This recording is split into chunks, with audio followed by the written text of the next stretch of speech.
My mother kept my childhood trophies in a glass cabinet. Not because she was proud. Because she liked to point at them and say, "You used to be someone." The night I came home, that cabinet was the first thing I saw, shining under the hallway light like a museum of my failures. I hadn't spoken to my parents in 3 years.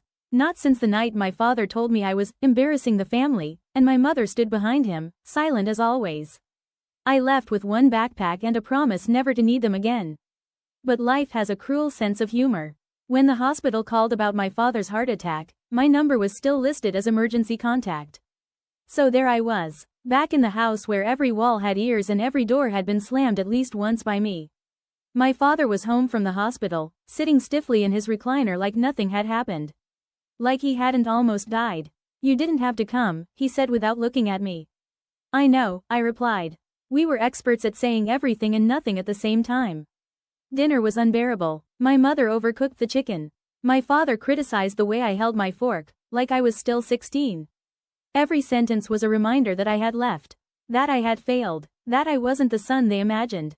Finally, I snapped. "You almost died," I said. "Doesn't that change anything?" My father's jaw tightened. "It doesn't change who you are." "And who am I?" I demanded. "The one who runs." The words hit harder than I expected. Because maybe he was right.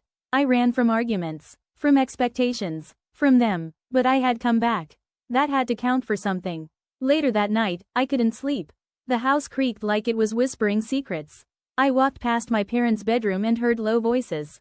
"He can't find out," my mother said. My chest tightened. "Find out what?" My father answered, voice rough. "We should have told him years ago." "Told me what?" I stepped closer, heart pounding. Then I heard my name. Silence. Footsteps. The bedroom door swung open. And my father stood there in the dark, staring straight at me. "You were never supposed to hear that," he said. Behind him, my mother was crying.